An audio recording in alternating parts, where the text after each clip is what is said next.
A Maria. Boa noite, Maria.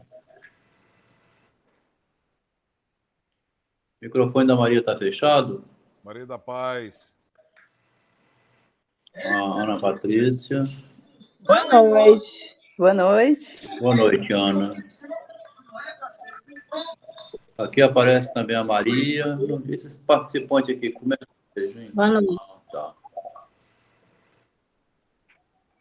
A Maria Paz. Isso aí.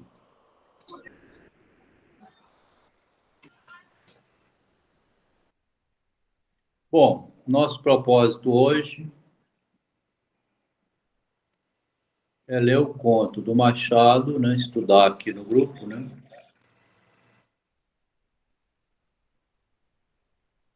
O conto do Machado. Boa noite, Melina.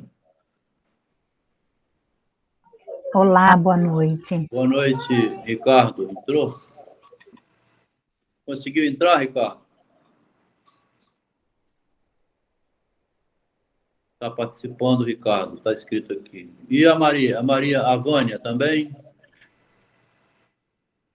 Oi, Vânia. Tudo bem? Oi, Vânia. Tudo bom? Boa noite. Tudo Boa bem? noite. Boa noite, Vânia. Prazer estar aqui com vocês. Tá bom, que bom. O texto aparece em cima aí? Está aparecendo o texto? Tá. Tá aparecendo, sim. Dá para ler ou está muito ruim? Eu estou no celular, né? Está pequeno? Tendo a mão e a luva. Não, dá, porque dá para eu ampliar no celular. Está aparecendo a mão e a luva. A mão e a luva é um pequeno recorte da mão e a luva. Ah, tá. Aqui eu vou começar logo para esquentar um pouco, depois a gente dá um minutinho para ir, então, acrescentando os comentários. Vamos começar assim dessa vez. Porque eu estou investigando, né? Eu estou investigando o lugar de fala do Machado de Assis, né? O propósito da gente é encontrar... Nossa leitura foca no autor. Assim como foi feito com o Freud. Pegar o Freud no pé, né? Por trás. Pegar o Freud por trás, no sentido de que a obra oficial dele também é assim, se o autor pusesse a verdade no texto, bastaria você estudar o texto, você ia saber a verdade, não é assim? Ninguém entrega a verdade na fala, deixa ela meio escondida, né? O que ele põe no texto é uma verdade formal, é o dia do casamento, lá na igreja, né? Fale hoje ou cale-se para sempre. Então, ali a pessoa fica assim, falo ou não falo? Eu sei de coisas, mas é para falar, eu não posso falar, né? Eu sei que ela está grávida, estão casando às pressas. Ô, padre, ela está grávida. Quer dizer, detonou o casamento, né? Então, a gente está tentando fazer o seguinte, se o Augusto Cury, quando fosse dar uma palestra, fosse sincero e dissesse, gente, isso aqui é autoajuda, né? É uma enganação, é útil também a gente ficar aqui se divertindo com essa apresentação. Eu vou ser sincero, eu quero vender meus livros, vocês vão gostar de ler, não resolve o problema de ninguém, é um passatempo, né? Quer dizer, ninguém vai ter coragem de falar isso, né? Devia ser assim, mas não é. Então, a filosofia da hipocrisia, que até escrevi lá no grupo hoje, esse título, me veio à mente esse título, porque o Osho inventou essa palavra, assim. A filosofia é uma hipocrisia, então a filosofia da hipocrisia. A filosofia não pretende ficar na hipocrisia, né? Ela busca uma certa verdade. Tem responsabilidade de encontrar argumentos melhores do que argumentos hipócritas, né? Hipócrita é de pouca crítica. A filosofia não tem interesse em fazer pouca crítica. Então, a primeira linha aí está escrito, nossa leitura foca no autor, procura rastrear o autor na obra. O autor fica fora da obra, mas o Machado pessoaliza a obra, a pessoa dele está na obra, ele entra na obra para dar seus recados ao leitor. Nisso está a genialidade do Machado. Ele não se ausenta. O Machado tem um negócio impressionante. Você vai lendo nele, isso é um enigma do Machado, isso. Ele tem um jeito de escrever que é só dele, que é a marca do autor, né? Por isso que eu trouxe aqui A Mão e a Luva, porque me interessou, que é um romance de 74, 7 anos depois. Me interessou A Mão e a Luva porque ele cita uma passagem aqui, em A Mão e a Luva, mais clara do que nesse conto de hoje. Aqui, A Mão e a Luva, ele fala assim: a primeira coisa que Estevão pôde descobrir é que a vizinha era moça. Via-lhe o perfil em cada aberta que deixavam as árvores, um perfil correto e puro, como de escultura antiga. Via-lhe a face, cor de leite, sobre a qual se destacava a cor escura dos cabelos, não penteados de vez, mas frouxamente atados no alto da cabeça, com aquele desleixo matinal que faz mais belas as mulheres belas. O roupão de musselina branca, finamente bordado, não deixava ver toda a graça do talhe, que devia ser e era elegante. Dessa elegância que nasce com a criatura ou se apura com a educação, sem nada pedir, ou pedindo pouco a tesoura da costureira. Aqui é uma metáfora, né, que vai melhorando. Todo o colo ia coberto até o pescoço, onde o roupão era preso por um pequeno broche de safira. Um botão do mesmo material mineral fechava em cada pulso as mangas estreitas e lisas que rematavam em folhos de renda. Bom, todo esse detalhe que ele vê de uma moça caminhando lá longe no jardim, o leitor poderia desconfiar. Como é que ele está vendo um botão assim de tão longe, né? Aí o Machado acrescenta no texto o seguinte, ó: Estevão, da distância e na posição em que se achava, não podia ver todas essas minúcias que aqui lhes aponto, em desempenho deste meu dever de contador de histórias. Olha que interessante. O Machado está entrando no texto dizendo o seguinte: vem cá, leitor, tudo isso aqui é eu que estou falando para você. Não existe o personagem, a moça está longe, é tudo imaginário isso aqui.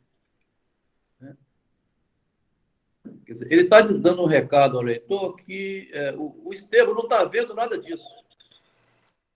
Quem está vendo é o autor narrando para nós. Olha só o jeitão do Machado, quer dizer, ele entra no texto, né? Acrescenta esse detalhe que você cai o queixo. Quando você está lendo, você fala assim, cai o queixo, você fala assim, então, não podia ver todas essas minúcias que aqui eu conto.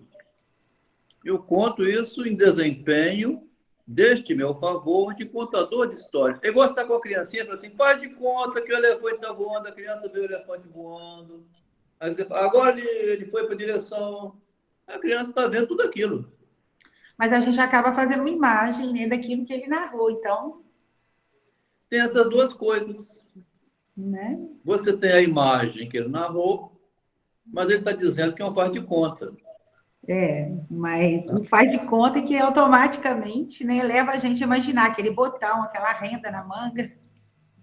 Me dá a impressão que, com isso, o autor, Machado de Assis, está fazendo o seguinte, ele está infantilizando. Tá? Porque a posição crítica da filosofia da hipocrisia, me parece que o Machado de Assis ele é muito malvado. Por exemplo, o que vai dizer o Drummond de Andrade, o pessoal do modernismo? Vai dizer que ele é perverso, profundo, ele é malvado. Ele está mostrando que Castro ele está dialogando aqui com os autores do tempo dele, né? Olha, gente, essa poesia que vocês fazem é um faz de conta, assim, infantil demais para conquistar leitores, mas não tem nada a ver com o real, né? Porque o real entra no texto dizendo assim, gente, isso é um faz de conta, eu que estou fazendo vocês verem tudo isso. O padre podia falar na missa assim, gente, faz de conta que tem Deus, faz de conta que tem a Bíblia, que é a verdade, essas coisas. Porque Deus é concreto demais, né? Assim como Freud também, a gente lê os textos de Freud, assim, é muito concretude. Aí você vai aplicar no paciente, o paciente dá uma risadinha, ele sabe assim, poxa. Então, esse riso lateral que você fica na igreja, nos ambientes, na sala de aula, o professor com aquela impostura toda, o aluno dá uma risadinha, aí, por que você está rindo aí? O aluno percebeu, né? Entende? Quer dizer, o Machado, ele chama atenção, é o tempo todo isso. Então, qual é o lugar de fala do Machado? É o que nós estamos investigando, a posição vaidosa dele também, assim. O estilo dele. Por que o Machado opera dessa maneira? Ora, ele opera dessa maneira porque, do lugar de mulato, de excluído, né? Ele é o cara que, nos ambientes, ele percebe não com o mesmo olhar da burguesia da época, ele tem um olhar da inveja, né? Quer dizer, se a gente começar a ler o Machado por esse lado, você ganha muito mais leitura porque você fica mais sagaz. Você lê desconfiado, né? É o que diz o Althusser sobre a leitura. Você tem que ler o texto para além do texto.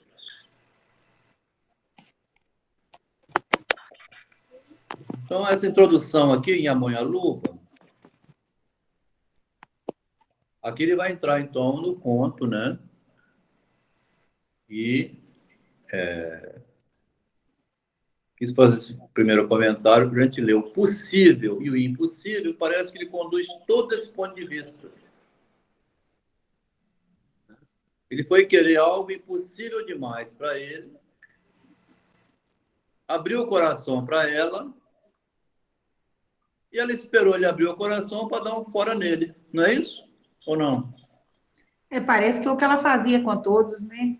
Com todos, né? Era sedutora. A sedutora, né, Vânia? A bela indiferença da histérica, né, do Freud, não é isso? Hein? Adelmo, eu A bela vejo. indiferença da histérica, ela passa assim no salão, olha de lado todo mundo, é linda, estão me vendo e tal, mas tchau, gente, eu não quero nada com vocês. Porque ela vai escolher quem ela quer, né? Ou, como faz no outro conto do Machado, mais malvado ainda, que é a desejada das gentes. Ela morre sem solteira. Ou fica escolhendo tanto, né? Que acaba que fica sozinha. Também, né? Isso aí. Acha-se uma deusa, né? Isso aí. E não vai encontrar um Deus à altura. Porque toda mulher vai ficar insatisfeita com o marido que acha, né? Tem que conviver. É o ser humano, toda mulher não, é o ser humano, Adelmo.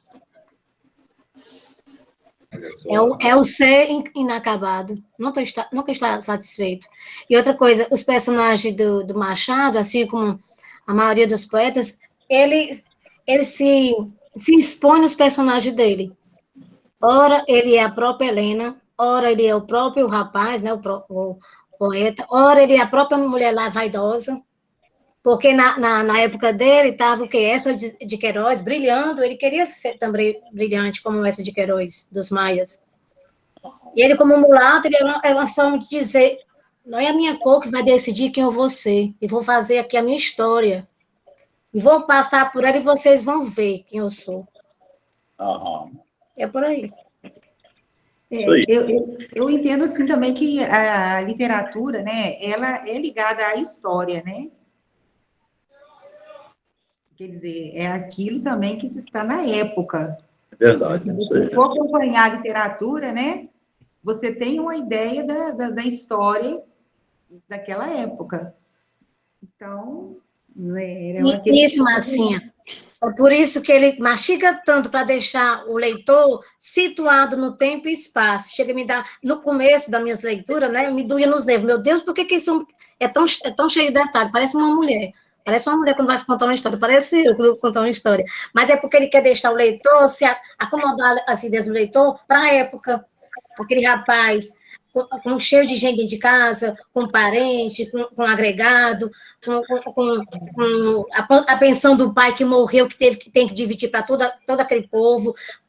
Mas ainda assim, é um rapaz de classe média porque teve acesso aos estudos, estudou filosofia, não, estudou história, geografia, estudou inglês, né? Começa a citar. Aí depois ele diz, tá bom, vamos mais falar sobre ele, não, vamos atentar para outras coisas. Aí fala dele, se ele é meio que filoso, ele é solitário, 22 anos, que nem sai de casa, põe a desculpa de que a família não tinha condições de ir para aquelas festas, cheias de polpa. Parece muito parece alguns momentos nossos, quando a gente não está preparado para uma ocasião, a gente põe uma desculpa. Exatamente. Aí então, vamos ver, Vânia. Não, Adelmo, eu percebi que desde quando a formação própria dele também teve influência do tio padre. Logo no início do texto, me chamou a atenção que o pai tentou empregar o filho e não conseguiu. Né? Tinha alguma coisa aí de também, ele estava preparado para algo assim, para a realidade deles, parece que estava também já ali mostrando alguma coisa de um a mais do que eles estariam ali contando. Você percebeu isso? Eu vi essa parte quando ele fala que estava aprendendo francês, latim, mas não tinha onde empregar esse conhecimento. E depois ele empregou em dar aula, né? Ele conseguiu ganhar o dinheirinho dele. Bom, aqui no início, então, vou entrar no texto. Aqui no início, Impossível e Impossível, ele fala o seguinte: é lugar comum em quase todos os poetas novéis maldizer do destino e tecer elogio ao desânimo aos 20 anos de idade.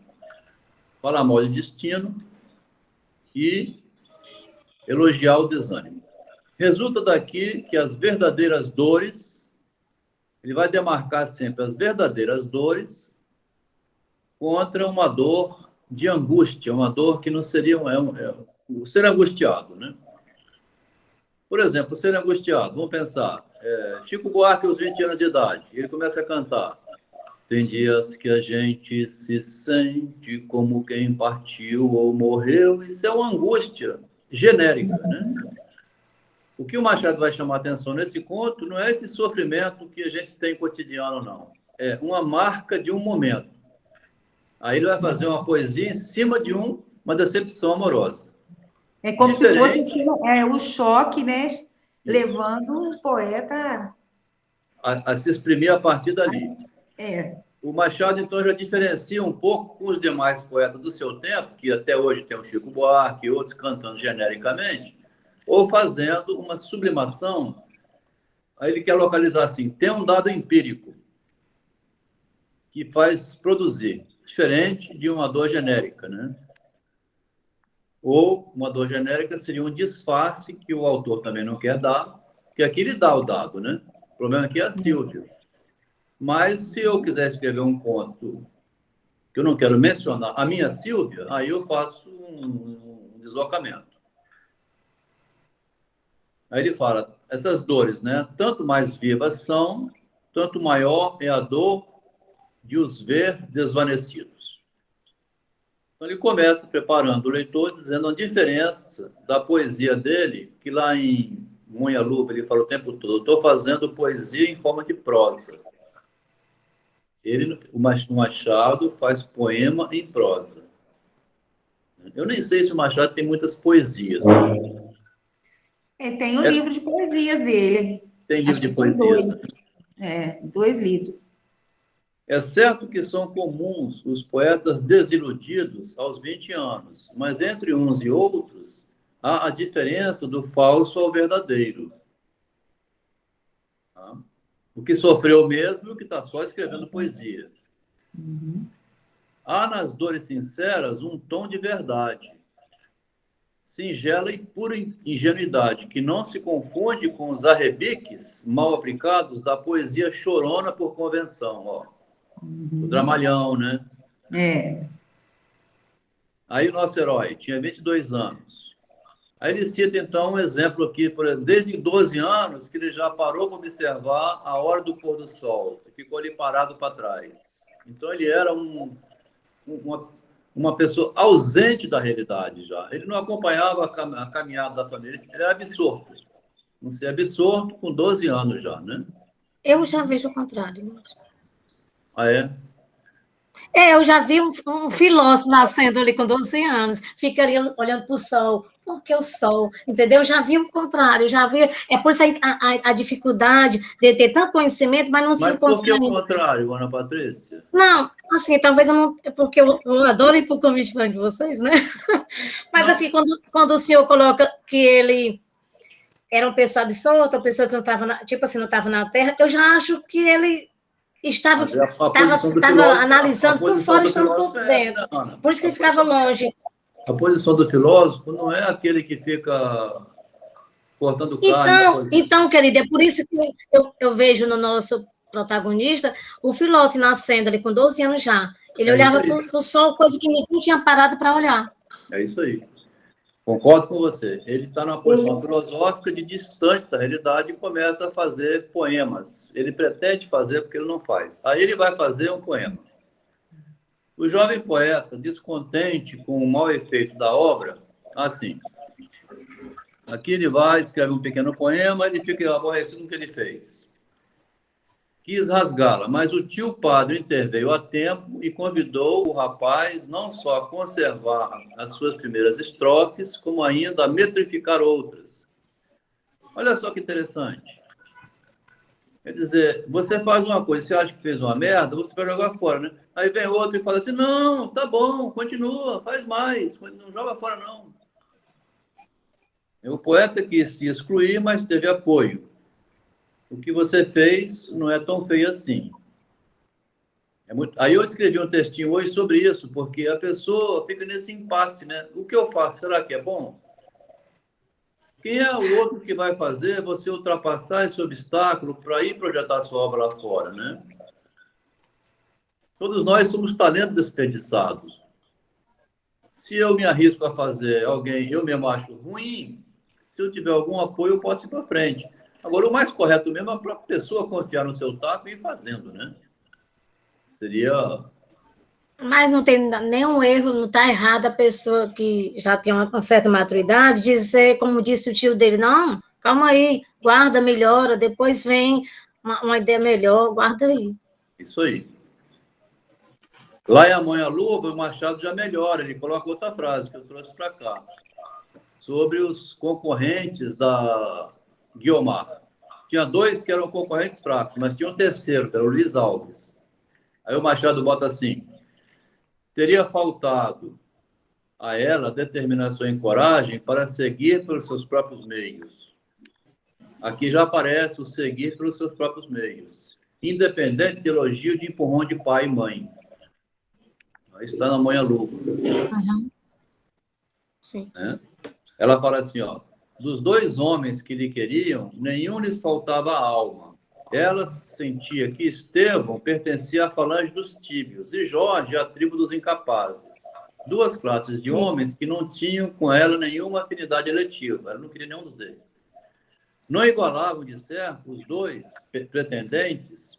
Um era trivial, o outro sentimental. Nenhum deles capaz de criar por si só o seu destino. Olha o que a mulher quer. É o homem que não fica esperando ele ser mandado também, né? Uhum. Cria por si só o seu próprio destino. O homem e a mulher também, né? Eu prefiro ter como esposa alguém que já vai caminhando por si próprio, né? Do que ficar esperando, vai lá e faz isso. É a questão humana, né? Uhum.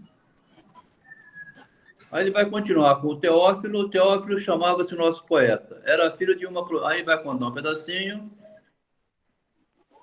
Eu vou pular, porque não vou ler as 14 páginas, né? O talento natural de Teófilo, desenvolvido pelos primeiros estudos, impunha-lhe a obrigação de destiná-lo a alguma carreira em que pudesse ser aproveitado, estando na esfera que lhe competia. Aí eu fiz uma pergunta. Quem vai aproveitar o talento do filho, né? O bom do velho nada encontrava nesse sentido, que era o pai dele. No caso de morte do pai, quem sustentaria a família? É uma pergunta. Dentro do texto poético, assim, o Machado vai trazendo perguntas para a realidade, né?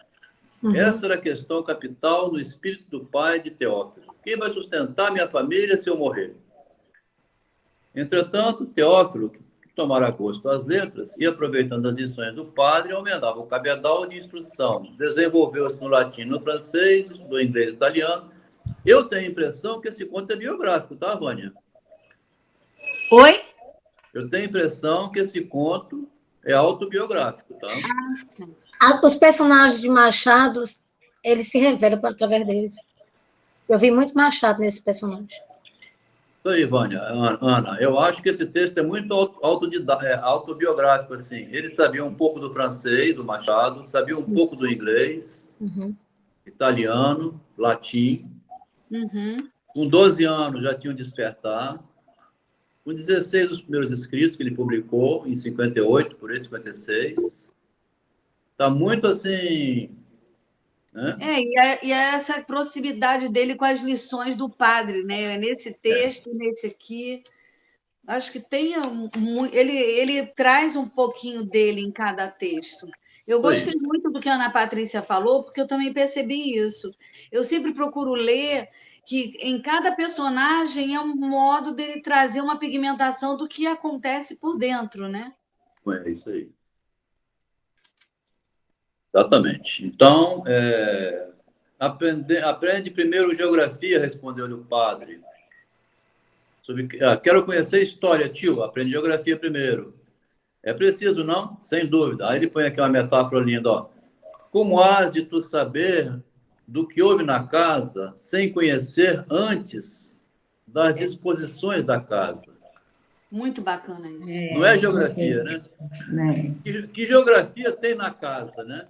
Quem está nos aposentos, né? Quais são as distribuições? É bonito, né, Machado? Tipo assim, perceba a alma da família. Tipo assim. A alma da família, né? E o rapaz tirou o seu estudo da geografia, depois da história, e foi para a filosofia. O que o Machado fez, né? Ele mesmo. Não somou todas as disciplinas numa só, que é a mãe delas. Então, aqui não vou entrar em todas as linhas do texto. Então, tinha aí uma moça e tal. Teófilo ensina história e geografia em alguns colégios particulares. Então, já começou a ganhar o trocadinho dele, que o pai é preocupado, né? É a sua fonte de renda. Nas horas vagas, faz versos que ninguém lê, porque ele os guarda cuidadosamente no fundo da gaveta. Ó, escreve para as gavetas, né? Quanto à mesa do almoço de Dona Teresa, o nome da mãe do poeta, pergunta se eu estou fazendo um ponto de admiração. Chamei a atenção aqui, ó. Adelmo, escreve para as gavetas. Tu não viajou aí, não? A pretensão de Machado ser exigente com relação aos leitores. Por isso que ele diz, eu vou escrever um ponto de interrogação, que é o que a filosofia faz, interroga. Aqui é um ponto de admiração. De admiração. Sim, mas não deixa de se admirar, né? A exclamação, às vezes, é uma admiração. A interrogação é admiração. Tá certo, isso aí. Então, ela pergunta, ele responde, um ponto de admiração. Dona Teresa não entende a metáfora. Lá no conto ontem que a gente leu A Mão e a Luva, tem um lugar que o Machado também zomba. Ele bota uma metáfora difícil e fala assim, eu acho que o leitor não entendeu a metáfora. Quer dizer, o próprio Machado goza da cara da gente.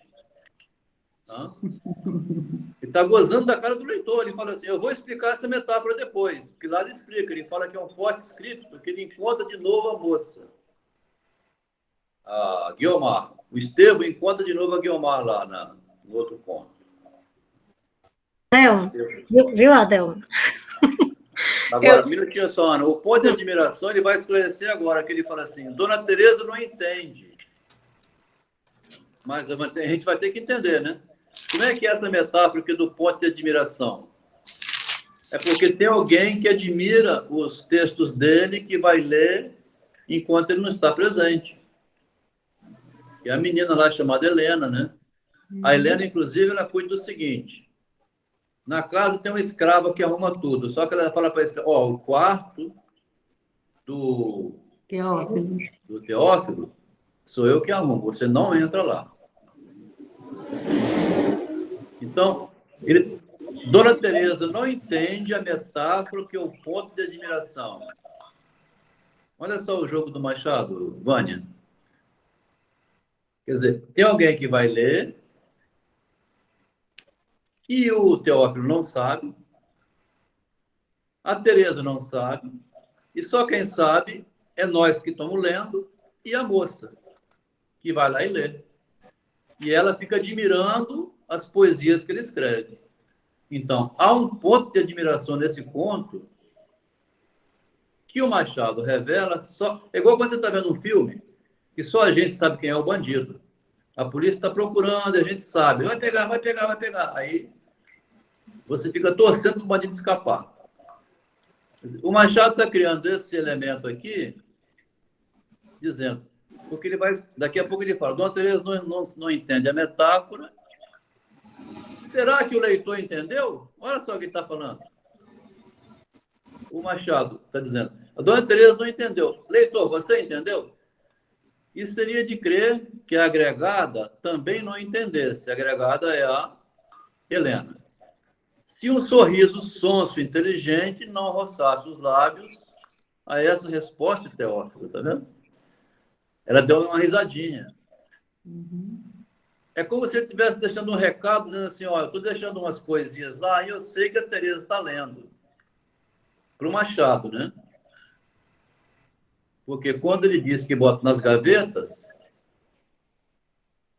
aqui, ó, é que o ponto de admiração que o Teófilo preparava para a posteridade, o que está nas gavetas, guardando-lhe um poeta incógnito, não era mistério para a moça. Seria ela a musa dos versos? É uma pergunta que o Machado não responde, mas ele põe, né? Porque ele está preparando aqui o seguinte, quando ele perder a Silvia, ele vai ter a Helena. Não era. Teófilo não reparava no sorriso e a mesma cena repetia-se. Nem o Teófilo reparava nesse sorriso. Então o Machado deixou assim, só nós estamos sabendo que ela riu. Olha como é enrolado o conto dele, né? Bom, esta agregada era órfã. Os pais morreram, pobríssima, ele vai entrar aqui no conto. Imagine-se uma beleza suave e angélica, fazendo adivinhar, ele vai falar da beleza dela. Modesto no trajar, no gesto, nos sentimentos. A Helena, era o nome dela, era admirada por todos, era um ponto de admiração, invejada por muitos, ambiciosa por ninguém. Ambicionada. Ninguém estava de olho na... Então, há um ponto de admiração nessa história, né? Que é admirado, mas ninguém quer. Helena era filha de coração de Dona Teresa. Vou lá aqui para o parágrafo seguinte. Como disse acima, Teófilo escrevia versos que guardava no cioso fundo da gaveta. Ninguém, nem sua mãe, nem Helena, nem os amigos mais íntimos, mereciam a confiança do poeta. Era um verdadeiro arpagão. Economizava. Foi olhar aí, arpagão economiza. E não confiava em ninguém. E, assim, ele vai dizer aqui assim, nem dos mais insuspeitos. As impressões, as palpitações, as inspirações, os sonhos, as quimeras, isto é, não confiava em ninguém. Era respeitável esse sentimento. De que serve, muitas vezes, confiar à multidão o sentimento que nos domina, a aspiração que nos impele e a comoção que nos abala. O Machado chama a atenção aqui o seguinte, se você for contar para todo mundo, esvazia, né? De que serve ficar confiando à multidão? Os seus segredos íntimos, né? O que te valoriza é a sua intimidade, né? Então, por isso ele conta para as gavetas, né? Não revela.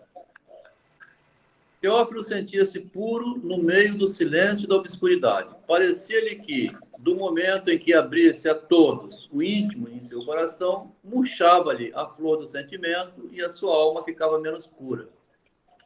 Está falando isso em relação a Silvia também. Porque ele vai falar para ela, primeiro, que ama, a Silvia fala assim, mas eu não te amo. Quer dizer, abrir o coração pode ser pior, né? Mas aqui vinha o sorriso de Helena. Por que ela deu aquele sorrisozinho, né? Aqui vai a explicação, ó. Ele vai explicar agora. Havia uma escrava que mexia e tal, mas ninguém podia entrar no quarto. Somente a Helena que entrava. Picada de curiosidade, pegou no papel e leu o que estava ali. Reconheceu a letra de Teófilo. Então, ele está narrando que ela já sabia disso. Quando o poeta voltou, reparou no esquecimento em que caíra de não guardar os versos. Por isso o riso dela, né? Por isso o riso dela, quer dizer, ele pensa que eu não sei, que eu entro lá e leio, mas ele deixa em cima da mesa. Aí os psicanalistas aqui, freudianos, dizem ato falho, né? Ele deixou cair ato falho. Não sabemos, né? Isso ato falho é coisa que vem depois. Aqui é um conto de 1867. Não existia aqui ainda ato falho, mas tem aqui um esquecimento proposital, né?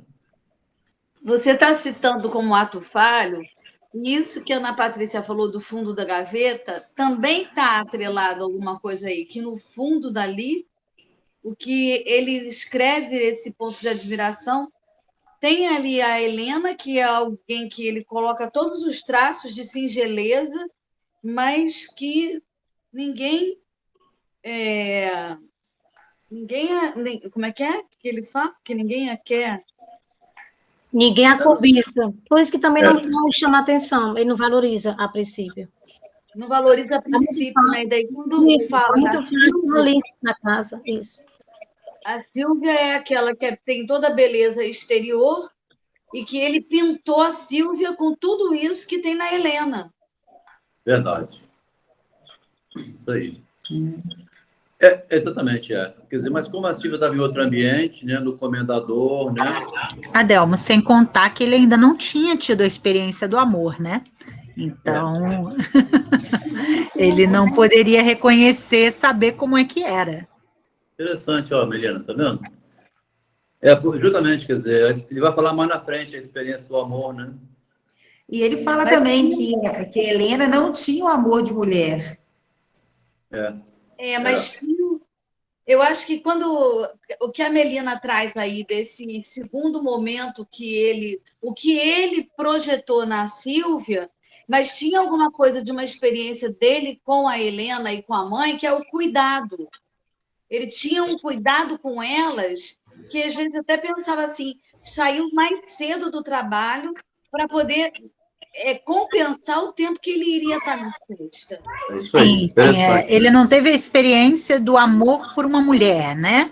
Despertando. Por isso que era muito jovem, então não tinha pensado nisso ainda. Porque a experiência do amor... Ele teve a experiência do amor, só aquela parte do amor que a gente... dos romances. Ele não tinha tido aquele tesão, aquela... mulher, como ele teve com a Sílvia. Até porque a Sílvia era desejada, era o ideal, né? Isso. A outra é o coração, a outra não mexer com o corpo, com a espinha dorsal, entendeu? Possível. Mas a Melina apontou um ponto interessante que eu não tinha ligado, não. Foi por isso que falando vai ligando, né? Porque com a Sílvia, até ele fala assim, o poeta viu uma mulher desejável na realidade. Não era mais em fantasia, ele viu encarnado aí, porque quando estava todo mundo conversando, foi ele que viu ela chegar.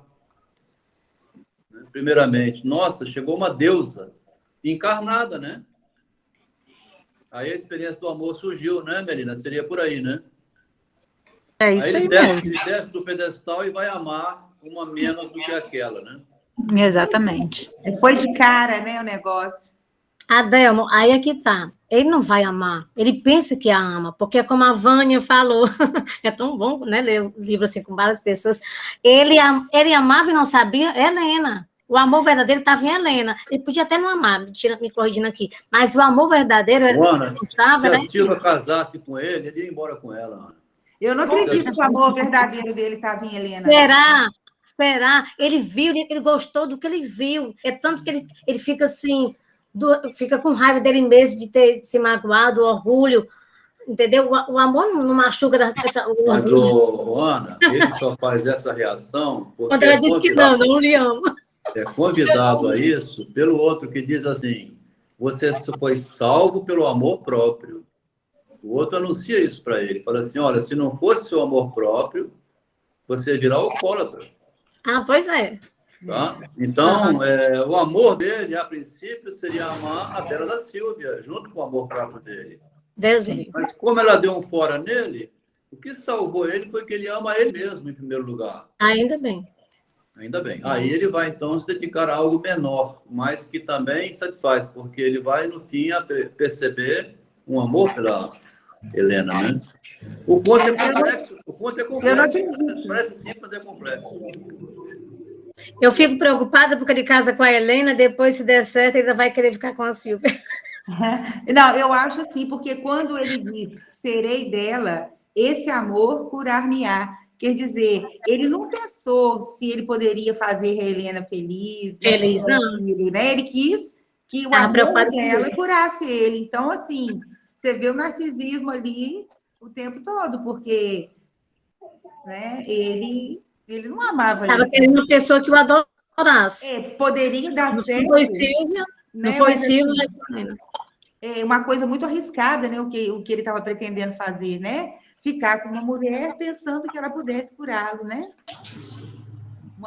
E na época, né, o casamento era meio que exigência até para o homem, a gente que se estabelecia na sociedade e tal, e a Helena já, ainda mais que a tia, né, a tia parental chegou e disse assim, olha, isso ia me dá muito prazer vocês dois aí casando, coisa boa, juntar útil, agradável, todos da família. Bom, vamos dar um passo adiante aqui na leitura do texto. Aí ela estava, então, procurando nas gavetas e diz, impossível que só tenha esses versos. Procura e acha. Aí a Helena é o tipo da mulher, né? Está cavando, tem mais coisa aqui dentro, né?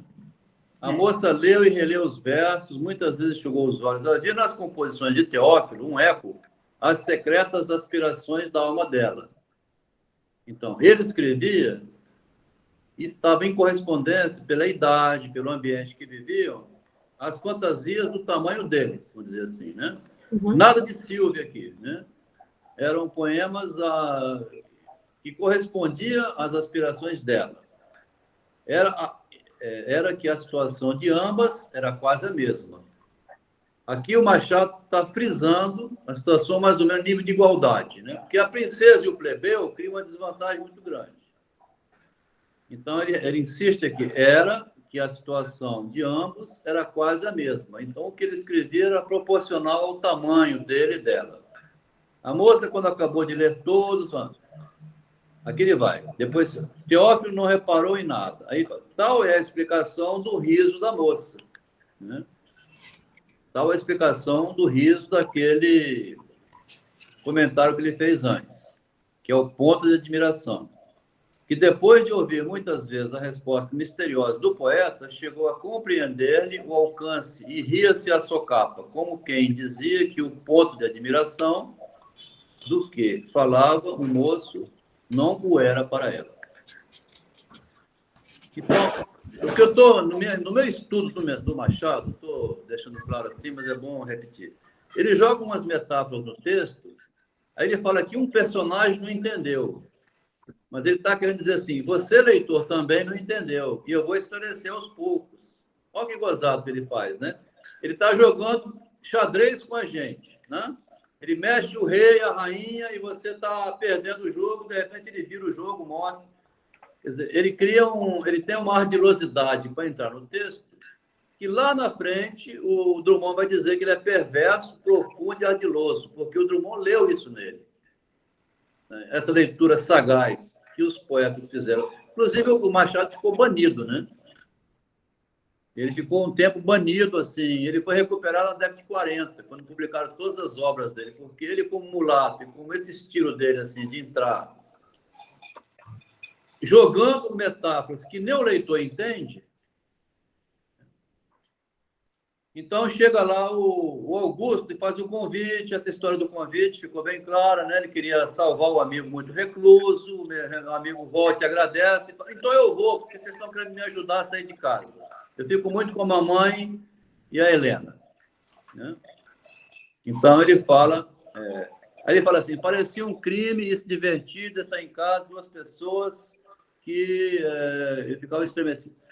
Ainda bem, dizia ela, que vai sair da vida monótona em que andas. Então, há um reconhecimento do esforço do amigo, né? Uhum.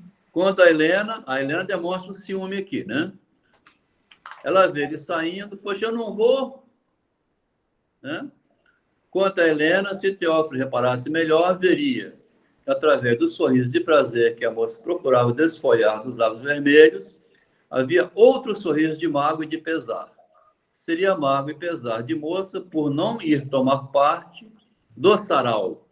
Tá?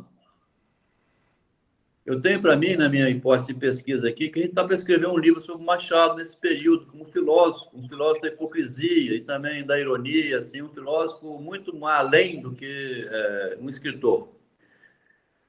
Por causa de quê? Porque não somente ele entra no texto, mas ele também fica revelando esses detalhes e jogando, né, com o leitor. Por exemplo, aqui ele fala do sarau. Um minutinho que já vou passar, então, Ana, só para esclarecer. Aqui ele fala do sarau nesse conto de 67, tá? Eu tenho que pesquisar mais nas obras do Machado, porque o que eu vi é que depois de 81, quando ele faz Memórias Póstumas, ele desaparece do sarau.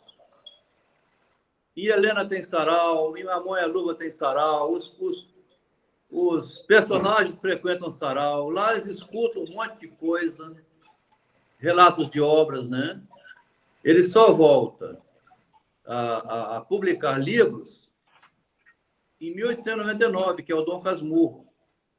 Até ali, depois de 80, ele só publica em folhetins. Ele não tem mais coragem de publicar livro, Machado. Impressionante, tá? Porque quando ele estava falando que escreve para as gavetas, também, assim, é um medo de publicar. Porque quando ele vai publicando descaradamente como ele vinha, daí a pouco ele foi excluído do sarau.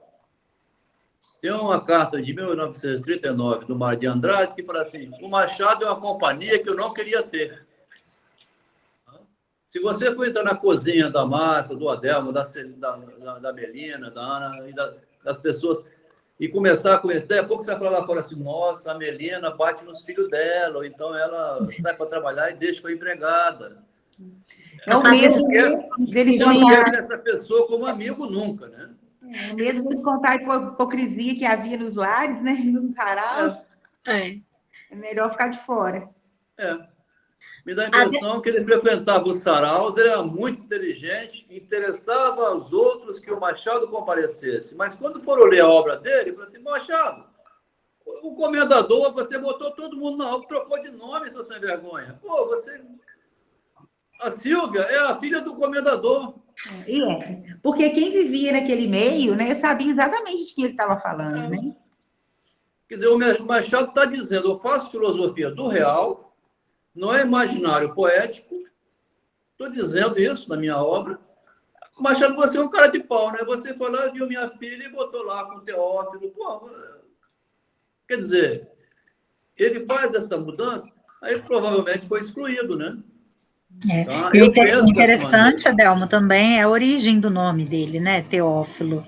Porque Teófilo, do grego, tem uma amizade com Deus. Ou seja, então ele está ali com cara, entendeu? Ele pode falar tranquilamente. Amigo dos deuses. É como se ele fosse, por ser amigo, Deus, que revela tudo, que sabe de tudo, que ninguém esconde nada dele. Até eu brinquei com a Thelma e disse: olha, é uma mistura, é Teófilo, é teologia e filosofia. A mistura, né? Os nomes que parecem. Aí. Então, vamos continuar. Em caso do comendador... O rosto de vocês não está aparecendo, não. Vocês estão com a câmera ligada? Eu estou vendo a Débora. Às vezes é a internet. É porque você está no celular, não é? No celular aparece só alguns. Eu estou vendo a Débora, estou vendo Marcinha, estou vendo Vânia, estou vendo a Melise. Estou vendo não. Melina. Tem também, né? Tem também, presente, vão logo lembrar aqui também, a Bartira Onias. Alô, Bartira, está com o microfone desligado, né? A Maria também está desligada, a Maria Paz, tem o Ricardo. Eu não estou falando nada porque eu não li o texto, viu? Ah, tá, Bartira. Bartira, você está onde? Está onde? Juazeiro, Bahia. Juazeiro, né? Fica à vontade, tá? Eu trabalho em Juazeiro, porém eu moro em Petrolina. Petrolina, né? Aí, Juazeiro, Bahia. Você não deu tempo de ler, é porque eu espalhei os convites, algumas pessoas vieram, né? Eu nem tive o cuidado de pedir a apresentação aqui para não... Mas vou fazer um minutinho aqui. A Bartira, então, é de... Também. Hein? Alô, Bartira? Eu estou no celular também. Tá. A gente sempre distribui o texto em forma para você vai acompanhando agora, sim, mas quando quiser ler bem antes para opinar, né? Tem a Maria da Conceição Alves, Maria Paz. Maria, você está escutando? Maria Paz. Oi, oi. Você é da onde, Maria? Fortaleza. Fortaleza, né? Olha aí. Fortaleza. Deu tempo de ler o texto? Não, né?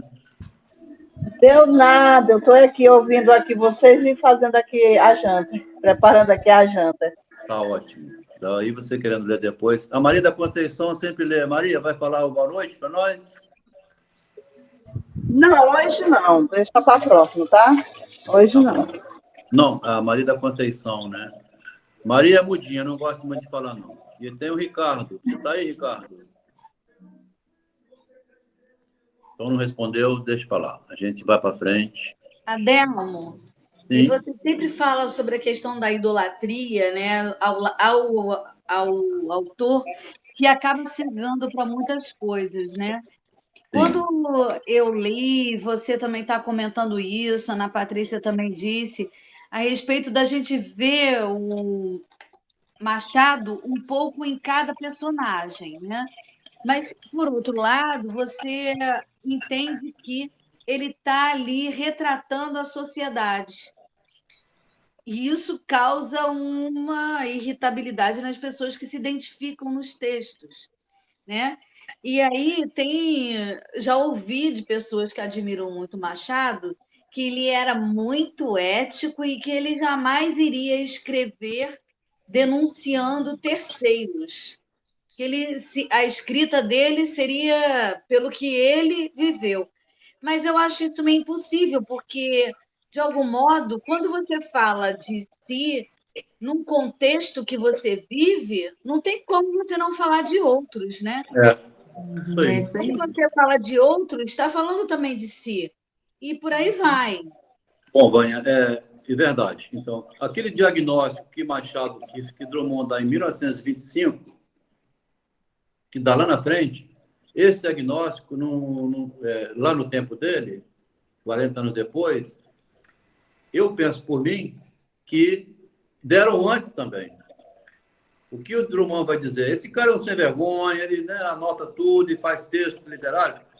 Isso que o Drummond falou, nesse ano de 1870, 1867, eles já estavam vendo o que o Drummond vai dizer depois, percebendo que ele trazia da realidade histórias e fazia os seus romances, né? Ele não está fazendo Ilíada, assim, porque os poetas do Sarau vão lá e pegam o Homero e lê assim, vamos ler o Homero, gente, aí o Homero, lá o Aquiles, e o Castrove falava de uma realidade, não se sabe de onde. O Machado, não. Ele dá uma pincelada fora, mas ele fica sempre na realidade, com o pé no chão do real ali. E eu acho que em 1881, quando ele fez O Autor Morto, foi mais uma maneira ainda dele fazer uma vergonhice enorme e falar assim, eu já morri, inclusive. Estou até morto escrevendo. Quer dizer, são estratégias do Machado de estar sempre driblando com quem quer excluir o Machado. Já que eu estou fora do sarau, eu estou morto. Eu estou criando uma interpretação aqui, Vânia, mas eu espero que ela não seja assim muito estilo Schreber, né? Psicótica demais. Eu estou tentando sustentar uma argumentação que seja defensável diante das bancas examinadoras, vamos falar assim. Por que o Machado vai inventar homem morto? Eu estou excluído, inclusive morto já, né? Entende? Quer dizer, essas saídas do Machado, para poder ter uma explicação, só é explicável se tiver um fundamento real, assim.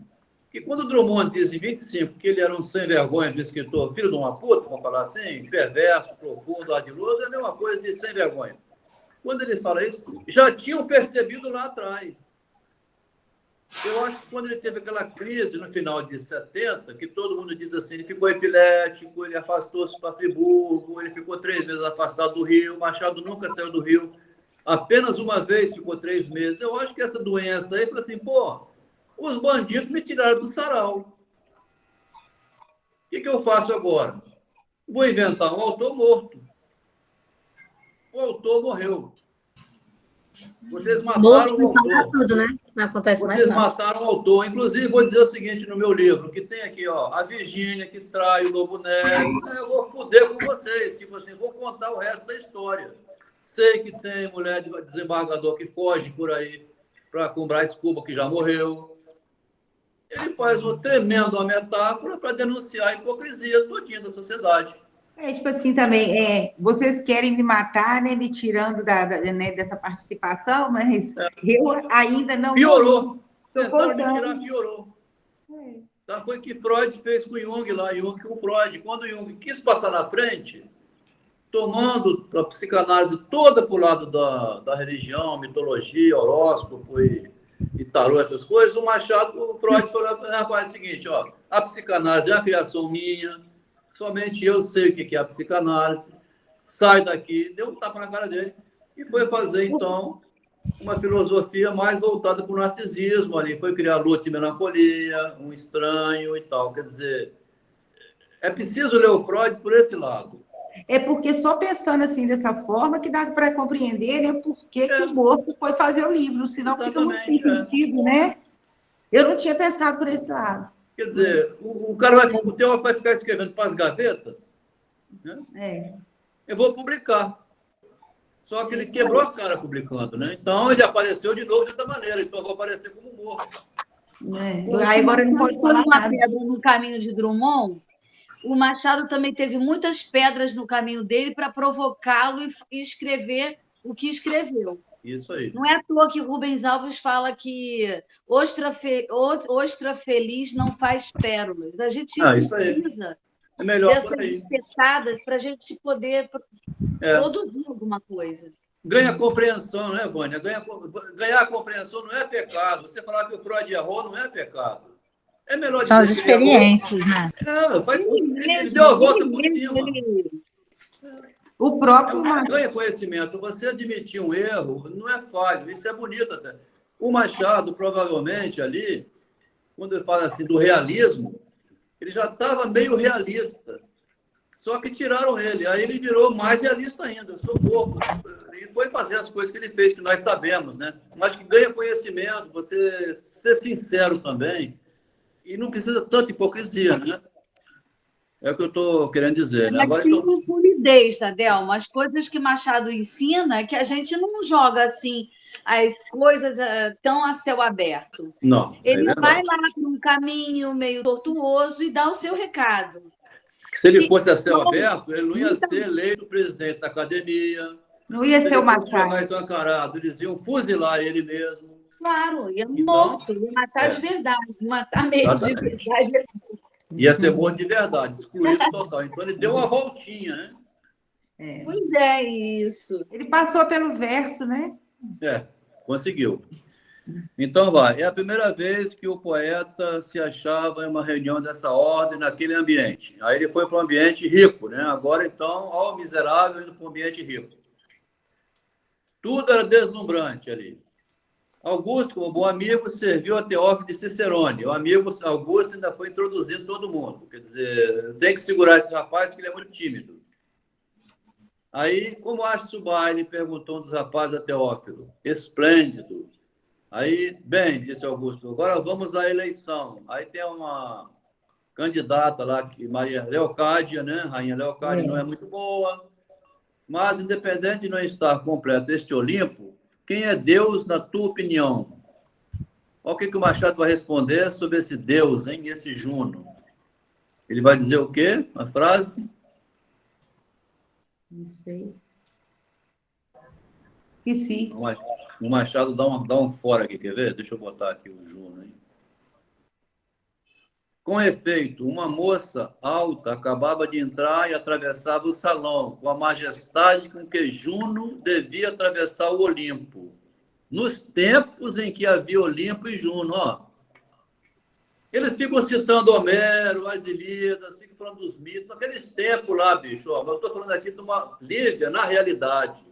É uma Juno real. O Machado dá uma tirada aqui de novo, ó. Esses caras que ficam fazendo essas poesias fantasiosas, estou falando de deuses, mitos, Juno. O que é Juno? Né? Juno é a Sílvia aqui, ó, essa aqui. Então, Olha só a jogada do Machado. Como ele é sem vergonha, quer dizer, ele fica denunciando esses falsos deuses, porque, na verdade, somos nós, né? Somos nós. Nos tempos que tinha, sim, mas nos tempos Falsos de hoje, são as pessoas que inventaram os deuses para esconder, né? Para esconder quem são. Então, rapaz, Teófilo não estava grande parte na conversa, absorto em reflexões, tá vendo? Absorto, afastado da realidade sempre. Em todo lugar, esse personagem, desde 12 anos, ele ficava assim, divagando, olhando o céu, agora Filosofando. recordava-lhe a sua mãe, a sua irmã, estava ausente, né? E tal. Comparava aqueles esplendores do sarau, de novo, né? Ó, os esplendores do sarau, com a simplicidade e a mudez. É como se Machado estivesse falando da vida dele. Eu vou em saraus riquíssimos, mas eu moro na favela. Da casa em que deixava as duas criaturas, cuja felicidade buscava, a felicidade dessas criaturas. Uma espécie de remorso doía-lhe na consciência e um peso lhe apertava o coração. Esse Teófilo está parecendo demais com Machado de Assis, se botei aqui, ó, observação do Adelmo. Esse Teófilo parece demais com Machado de Assis, está muito parecido com o meu gosto. Machado preparando para o final, há sentimento em Teófilo. Continuando aqui, vou dizer. De repente estremeceu. Augusto reparou e falou, o que aconteceu? Aí ele, estou vendo a deusa chegar. Olha Juno chegando. Com efeito, uma moça alta acabava de entrar e atravessava o salão com a majestade com que Juno... Machado irônico com as fantasias como se tivesse existido, né? Ó, meu comentário isso aqui. É a rainha, exclamaram todos, menos o eleitor da rainha Leocádia. Aí que ele fala, começou um cântico com estrofes e epôs, quer dizer, um falatório lindo em torno da... Olha como ela é, em torno da Juno, materializada como ser real. Uma turba de adoradores tinha-se já reunido à roda de Sílvia. Ela respondia a todos com volubilidade. De todos os lados da sala, os olhos estavam voltados para ela e um observador sagaz... Geralmente, o Machado inclui o sagaz, tá? A sagacidade, quer dizer, o homem que vê além da superfície, né? Um observador sagaz podia apreciar a diferença da expressão que ia em todos os olhares. O Machado também enfatiza muito a questão da expressão facial sempre, tá? Quando não diz palavras. É o olhar de Capitu, né? Aqui vão ao espelho agora. Tem um espelho aqui também nesse conto, né? Um espelho de 82, tá? Até os gestos, né? Por exemplo, você vê que ele fala da Sílvia quando ela fazia assim, um ar de grandeza, né? Ela banava o leque, batia o leque, né? O Adelmo, tem uma questão interessante, porque Juno é a deusa do casamento, né? Do matrimônio, e ela era esposa de Júpiter, e ela tinha o pavão como símbolo, porque o pavão era a ave de estimação dela. Então, o leque ali, olha, por isso que ele deu toda essa descrição, né? Então, era a rainha dos deuses.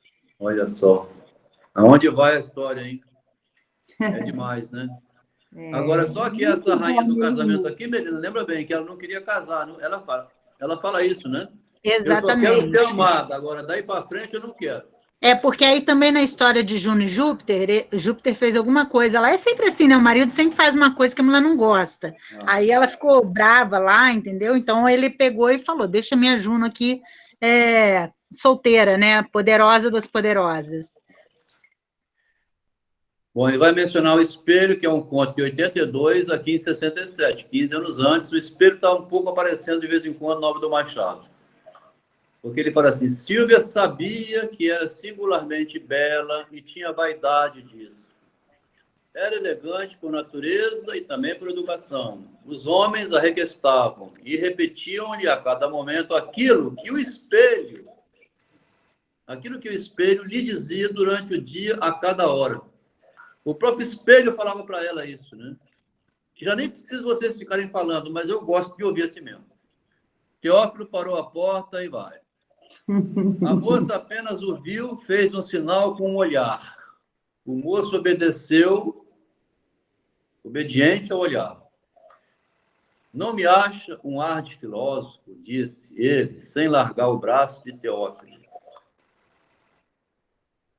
Talvez, disse ela, sou um peripatético que vê correr as horas olhando para o céu. Esse peripatético aqui, pelo menos eu escutei na aula de filosofia, era Aristóteles andando, dando aula na natureza. À espera do momento em que deve aparecer Diana, para ver empalidecer as estrelas. Diana aparecendo, as estrelas ficam pálidas. Ela é uma estrela que brilha mais que as outras.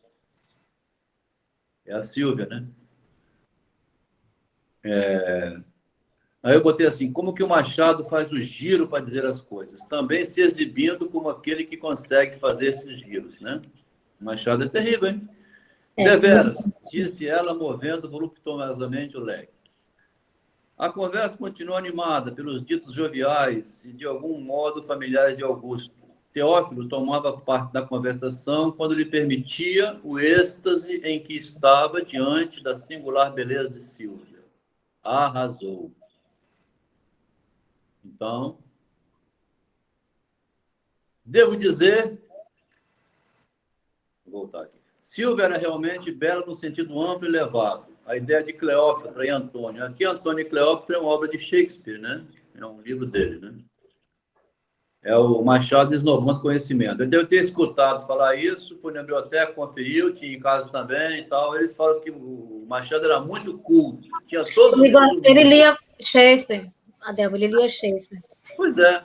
Fala que Sim, ele leu todos... Ana, eles dizem assim que ele leu todos os livros que existiam antes dele.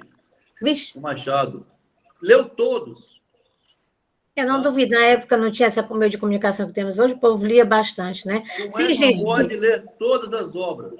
Adelmo? Tem que ser muito Deus, né? Agora todos precisaram ler. Eu acho que ele escutou falar, pegou e pôs no conto. Ele ia lá ele vai cuidar para ficar mais bem feito, né? Ele ia lá no Googlezinho da biblioteca, rapidinho, né? Consultava. Você leu um livro, entendeu um livro, quer dizer... E guardar informação para acrescentar nos seus. Então, continuando aqui, vamos lá para frente. Ele fala assim, devo dizer, em honra de Teófilo, que a impressão produzida no moço não tinha esse caráter. Por que o Machado botou essa frase? Eu devo dizer, em defesa de Teófilo, em honra dele, que a impressão produzida não tinha esse caráter. Por que o Machado botou essa frase, né? Quer dizer, o Machado está falando para a gente que botou demais no Teófilo. O Teófilo não se... Aí eu botei aqui o seguinte, olha, eu falei uma coisa aqui, mas é opinião minha. O Teófilo não deve ter tido esse sentimento. O leitor, se quiser saber, vai lá e pergunta ao Teófilo. Ele quis dizer que, né, assim, ele não se encantou tanto quanto parecia, né? Quer dizer, o Machado, ele é sem vergonha a esse ponto. Quer dizer, ele está falando para a gente o seguinte, talvez o Teófilo não sentiu tudo isso que eu disse, mas fica entre nós. E se você quiser saber se ele sentiu, vai lá e pergunta ao Teófilo. Porque a autora americana, Ellen Caldwell, ela falou o seguinte, tinha que chamar a Capitu, tem que entrevistar os personagens. Capitu, é verdade que você traiu? O Bentinho é paranoico? Gente, é personagem, não dá para perguntar ao personagem, né? Adelmo, o Machado já estava dizendo isso aqui. É como se ele estivesse falando assim, se coloque no lugar dele, e aí qual seria a tua atitude, a tua visão de mundo? Porque o que ele falou aqui em cima, que agora eu vou ler, né? Sílvia era realmente bela no sentido amplo e elevado da palavra. Vinha à mente a ideia de Cleópatra. Era um duplo efeito, com um aspecto de moça produzido no espírito e no sentido, no espírito, na alma e no corpo. Quem amasse aquela moça desejaria que, como Antônio, fosse trasladado para a campa o leito nupcial da vida. Ela devia inspirar uma como que voluptuosidade ainda depois da morte. Eu amo, ela morreu, mas eu ainda amo ainda. Aí ele fala assim, isso aqui, gente, eu estou pondo entre nós, eu acho que o Teófilo não chegou a sentir tudo isso não, tá bom? Vamos para frente.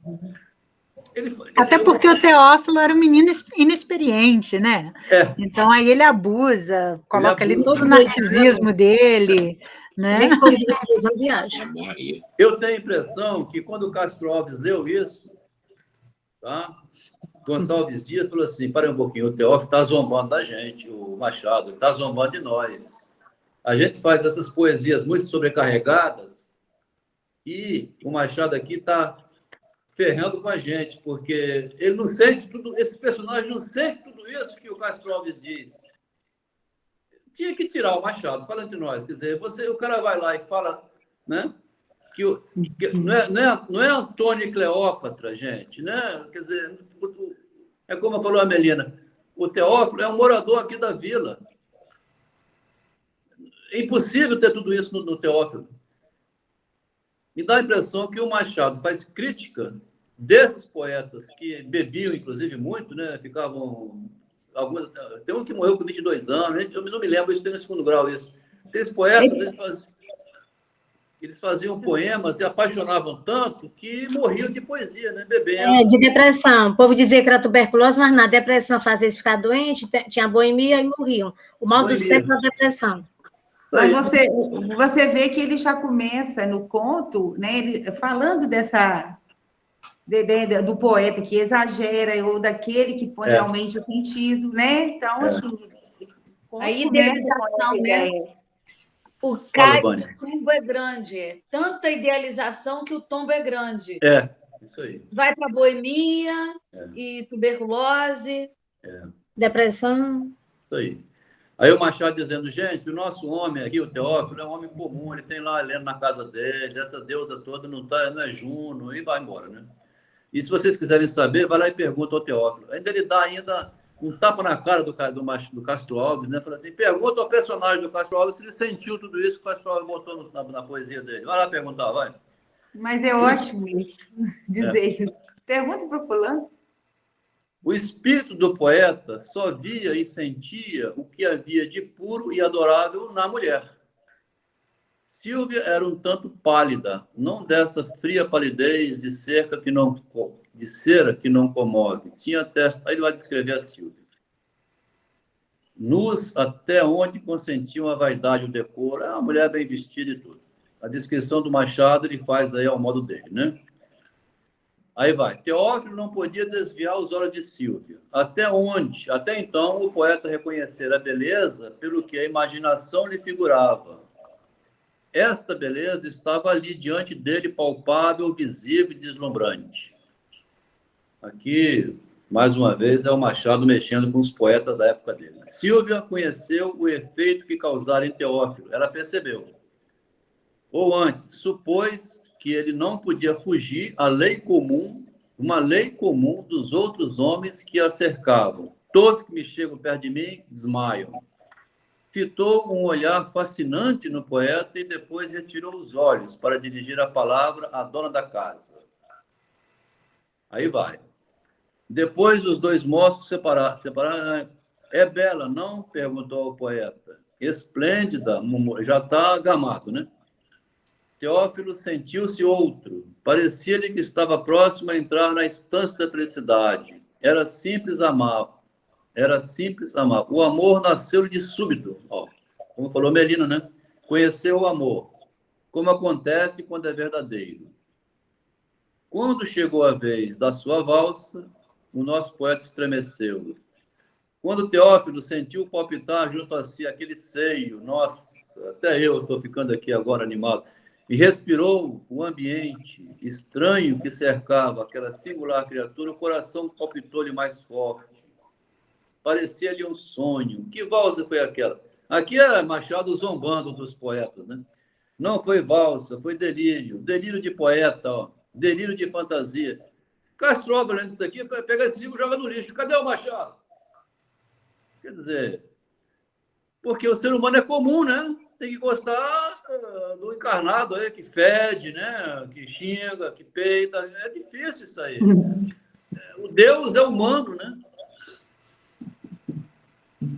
Augusto acompanhou o par com os olhos e reparou na mudança que se operava em Teófilo e começou a ficar deslumbrado demais. Quando pôde conversar com ele, interrogou-se acerca da impressão.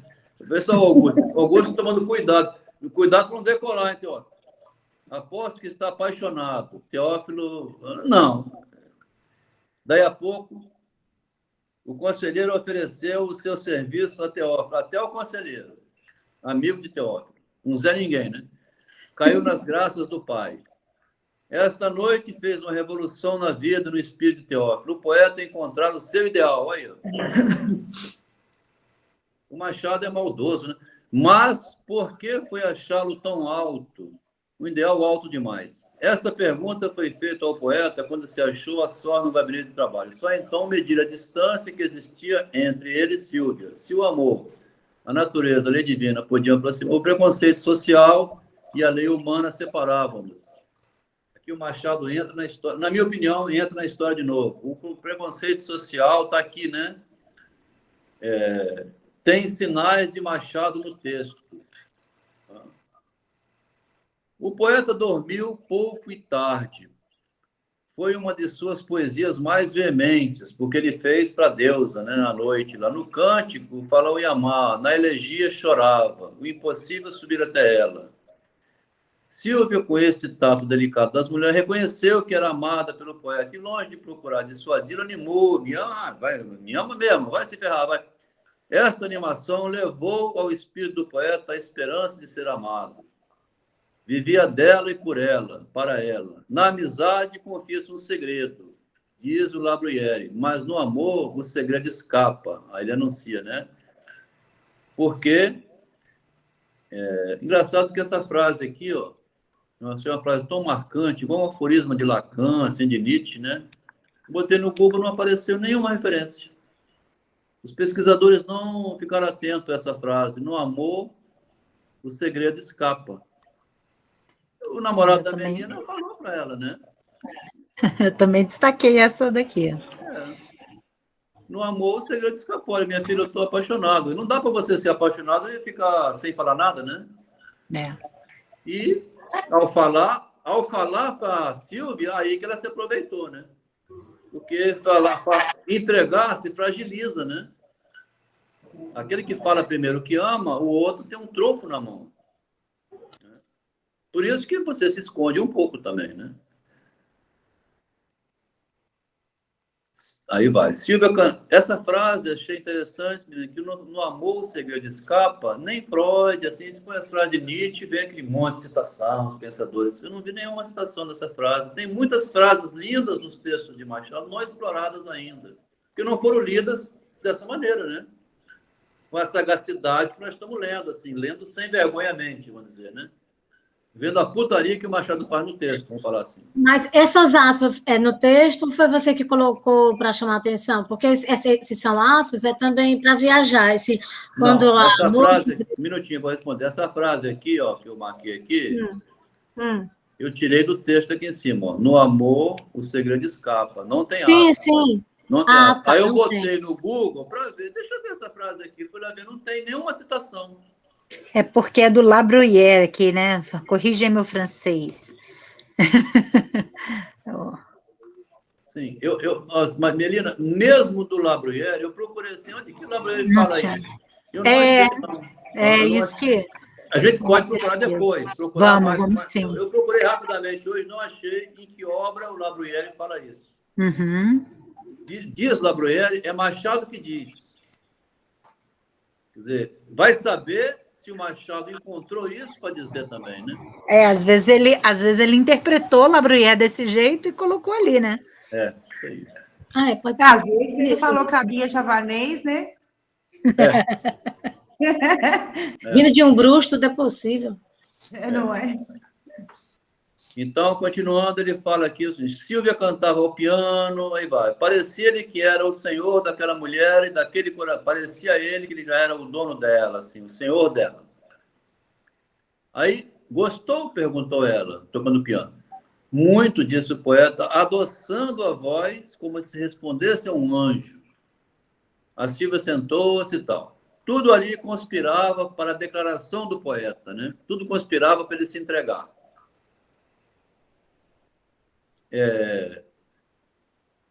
Estava diante de uma mulher esplêndida de beleza, era o suficiente para dar ao quadro um fundo vago, ideal, tudo idealizado. Aí pergunta assim, por que me olha assim? Porque... Calou. Por que, disse a moça, sabendo, né? Sabendo que ele ia entregar.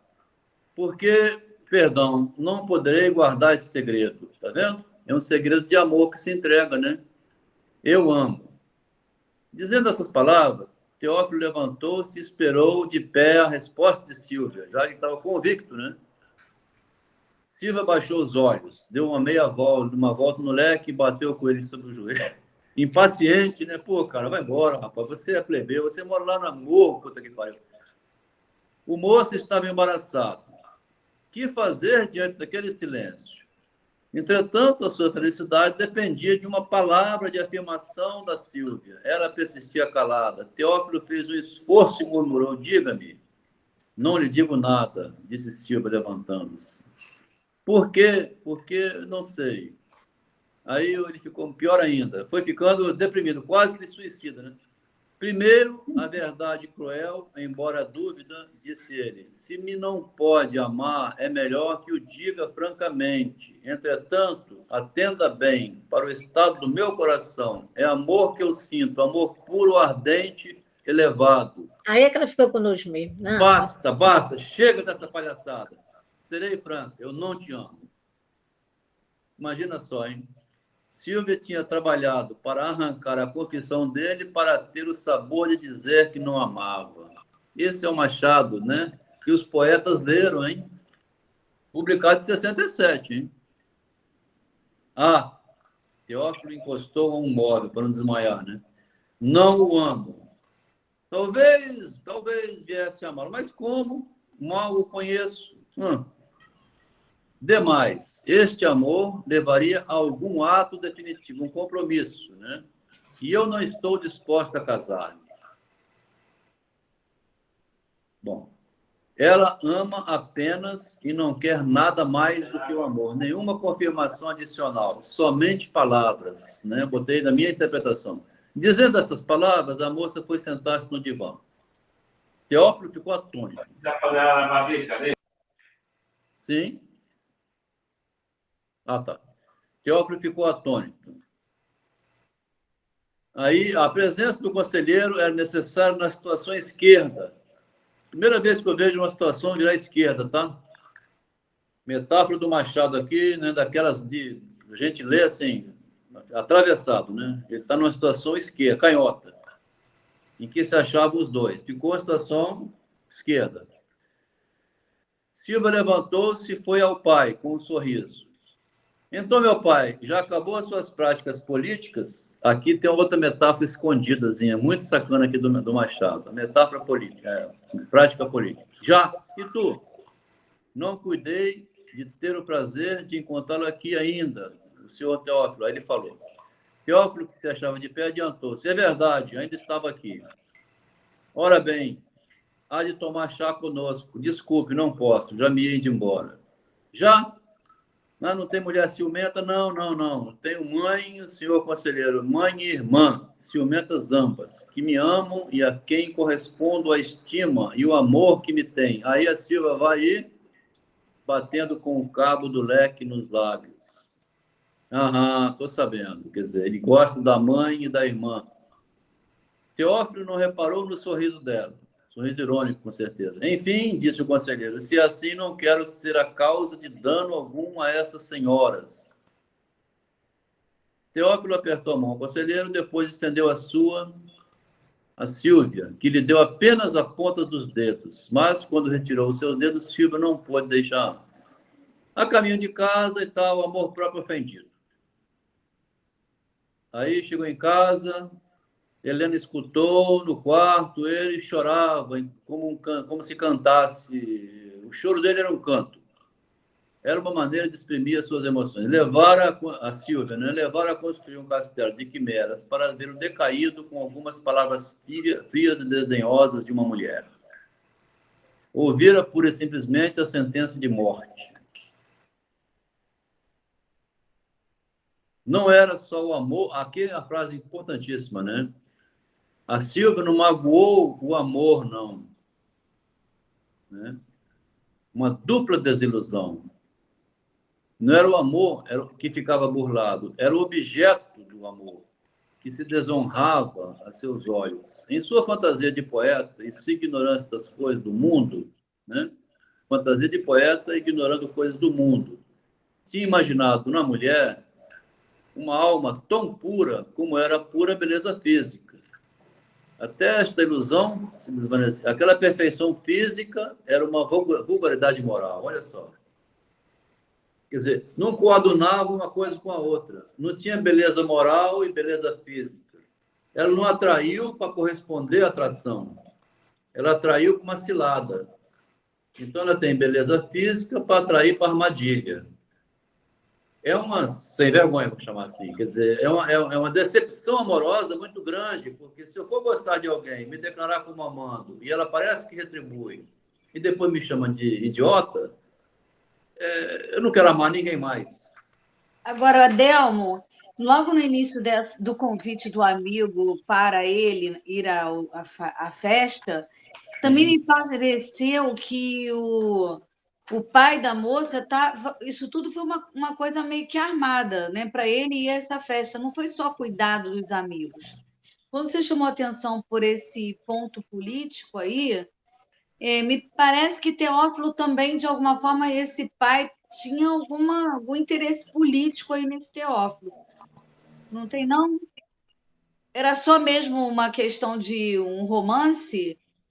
Olha, Vânia, você falou bem isso, porque por que o Machado incluiu política no conto, né? Porque o pai estava ocupado lá, não era época que tinha telefone, mas ele estava conversando alguma coisa de política, que fracassou. Então, me parece que o que fracassou, como você diz agora aí, tem alguma política que fracassou. A política dela, da Silva, a política dele, do Teófilo, a política do pai dela, quer dizer, a política do amor não funcionou conforme planejado, né? Pode ser que o pai dela também não quisesse que ela continuasse com esse jogo, né? Mas o Machado não esclarece isso. Dá a impressão de que o pai dela queria arrumar um cara mais pacato ali e tal, que tirasse ela daquele meio ali onde ela ficava se exibindo, né? Porque nesse jogo também ela se ferra, né? Nesse jogo ela se ferra também. Né? O pai percebe que nesse jogo, a minha filha, você não vai ficar só jogando assim? Então, aí falou que a perfeição física de um lado e que não tinha perfeição moral do outro. É uma dupla desilusão, né? Uhum. Aí ele fala assim, que ele chegou a culpar-se de tudo o que ocorreu. A culpa é minha, né? Fui querer algo grande demais. Não vi, eu dizia consigo, que distância imensa me separava daquela mulher, né? Como posso ter ficado cego? Quem me levou a levantar olhos para tão alto? Então, ele se acusa como culpado, tá vendo? Interessante. A culpa é minha, né? Por parte dele. Difícil o narcisismo falar assim, o erro é meu, né? A culpa é minha. Era bem pensada a minha esquivança de outrora, porque antes ele evitava, né? Ele não tinha amado ainda. Mas, Adelmo, também tem um outro lado. A culpa é minha, pode ser aí um lugar que você traz, que é difícil o narcisista assumir a própria culpa, mas eu acho que também o narcisista pode achar que ele é tão onipotente, capaz de mudar muito tudo em volta.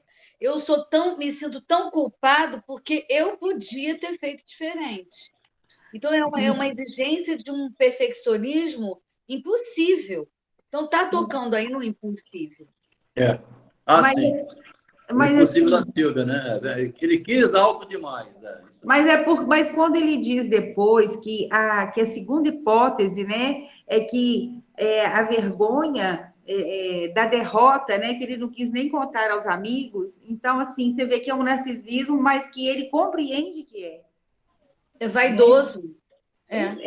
Porque, né, ele percebe, porque isso é muito difícil você perceber. né, que se sente derrotado, né? A ponto de... Porque você não quer que as pessoas saibam, porque você Ele se quis encobrir, né? É isso aí. Eu achei interessante, foi bom você lembrar isso, porque ele fala que é dupla derrota, né? Duas hipóteses. Duas Essa hipóteses. dupla derrota, então, seria, primeiro, a Silvia não quis. Segundo, ela andou espalhando. Porque foi o Augusto que foi lá perguntar, vem cá, como é que você está, rapaz? Estou preocupado, né? Você não conseguiu nada, Silvia. Aí o Teófilo fala assim, como é que você sabe disso? Ela andou falando lá, falou comigo. Quer dizer, ele não queria que ela espalhasse pela cidade toda, que mais um idiota foi lá, ela deu fora nela. Ela deu fora dele. E essa derrota também, ele mostrou para ele que ele é infalível, né? Então, assim, aí ficou aquela vergonha de perceber essas derrotas. É isso. Aí, inclui uma frase aqui a caminho do final, estão chegando ao fim, né? Demorado, mas são 14 páginas, pelo menos. Que sentia esta menina pelo poeta? Porque ela via ele chorando e tal. Era simples amor de irmã ou era amor de mulher? Não era o primeiro, de irmã. E não podia ser o segundo ainda. Então, era meio caminho, né? Aí tem a frase fantástica do Machado, né? Que a gente sabe, né? A psicanálise estuda muito isso, que é o amor, dizem os moralistas, nasce de súbito, né? O amor não é planejado como faz a Silvia, né? O amor a Silvia só vai encontrar o herói dela o dia que ela levar um tremendo de um fora, que ela, em vez de me ama, olhando muito para mim, fala que ela é uma merda, aí ela vai, opa, será que encontrei meu homem, né? Eu não sou essa deusa toda? Alguma coisa vai ter que pegar a Silvia de surpresa para dar um choque. O choque. Por quê? Porque o Teófilo vai descobrir o amor da Helena quando ele volta e pega ela mexendo nas cartas. É aí que ele vai ver, você já estava lá desde antigamente, né? Lendo minhas cartas, né? Quer dizer, o Machado prepara aqui atrás uma frase que vai ser útil na frente, que o amor nasce do súbito. E vai nascer daqui a pouco, quando eu mostrar o Teófilo voltando, encontrando a Helena no quarto. É como se eu estivesse falando isso aqui, né? O Adelmo, pesquisando aqui rapidinho, o La Bruyère era moralista, né? Ele era um filósofo moralista. Francês, então, né? Francês. Então já entrou o moralismo aqui, né? O amor, diz os moralistas franceses, nasce do súbito. E o La Bruyère era o moralista francês. Aí vai. Ela olhou para o futuro e em redor de si, porque ela estava procurando. Aqui tinha dito também que ela não tinha nada, né? Desde o começo. Ela olhou para o futuro e em redor de si. Não viu nenhum coração disposto a receber as primícias do seu coração. Aí eu lembrei aqui, eu trouxe uma frase lá de cima, que dizia assim: a Helena era admirada por todos, invejada por muito, ambicionada por ninguém. Então, essas duas frases estão relacionadas, porque ela não tinha ninguém nesse momento aqui, né? Ela olhou para o futuro, em redor de si, não viu nenhum coração disposto a receber. Então, tipo assim, vou ficar com esse mesmo, né? Foi o que eu imaginei. E outra coisa, ela também estava ali dentro daquela proteção, né? Porque ela era órfã, já estava criada dentro daquela casa. Ninguém queria, né? Aquele homem que tinha ali, que seria o papai, né? E já tinha uma relação afetiva pelas cartas. É um homem que ama, né? É isso aí, né? Ela gostou daquelas cartas, né? Quer dizer, esse que ama é capaz de me amar. Isso, exatamente. Aí vai. Então, o que sentia era, então, mais terno que o afeto de irmã e menos ardente que o amor de mulher. Ninguém sabe o que é o amor enquanto não sente, não é nomeado amor, igual lá no Bentinho e Capitu, né? Aí vai. Esta revelação trouxe o luto ao espírito de Helena, do fato de ele amar outra mulher, né? Era outro que ele amava. Se essa ao menos corresponder... Aqui ele fala uma frase interessante. Se essa ao menos correspondesse ao amor de Teófilo, talvez a moça, chorando o destino, não amaldiçoasse aquela que concorria com ela na escolha do mesmo homem. Mas não era assim. A amada do poeta não correspondia. Aí quem vai corresponder é ela, né? Vou dar um salto para o final dizendo, era o Augusto que chegou. Aí ele perguntou no gabinete e tal, aí, sei que amaste Sílvia, sei que lhe disseste, sei que ela recusou o afeto do teu coração. Teófilo empalideceu. Por que empalideceu? Perguntou Augusto. Por 2 motivos. O primeiro é a recordação de um amor infeliz. O segundo é que esta derrota é para mim uma vergonha, porque ela está espalhando, tal que eu quisera encobrir até os meus íntimos amigos. Aí, creio que não é a primeira, mas não é a derrota propriamente dita o que me dói e me envergonha. É que ela mostra o meu erro e a minha loucura de ter procurado vitória em terreno tão alto e tão difícil. Olha o aprendizado que ele tira aqui. Na verdade, é Machado mostrando para nós, né? É uma lição que o Machado passa para o leitor, né? Na verdade, é aquilo que a gente fala, né? Assim, ele tem vergonha da idiotice dele, né? Assim, dele ter se feito de bobo, né? Acreditando no amor impossível. Botei assim, o Machado bate com força nos poetas que estão lendo ele, né? Aqueles iludidos que ficavam lá vendendo poesia e... Com aquele final feliz.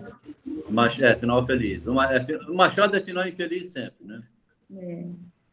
Por que não? Desejei o impossível, tive a paga do meu arrojo.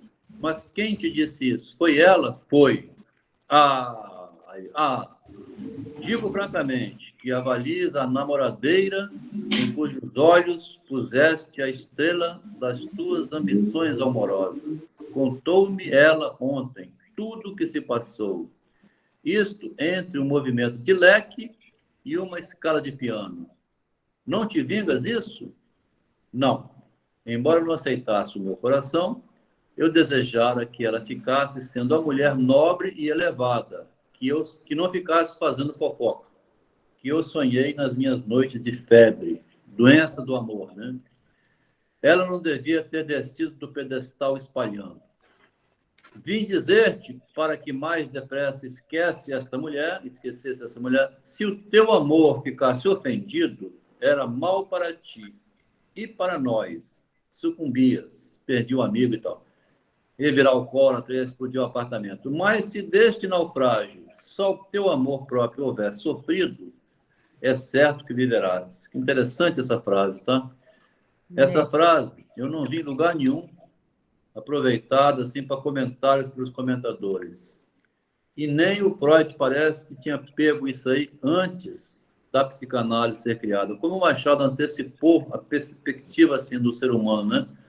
Repete a frase. Se o seu amor próprio houver sofrido, se somente o seu amor por si mesmo tiver sofrido, é certo que você viverá, né?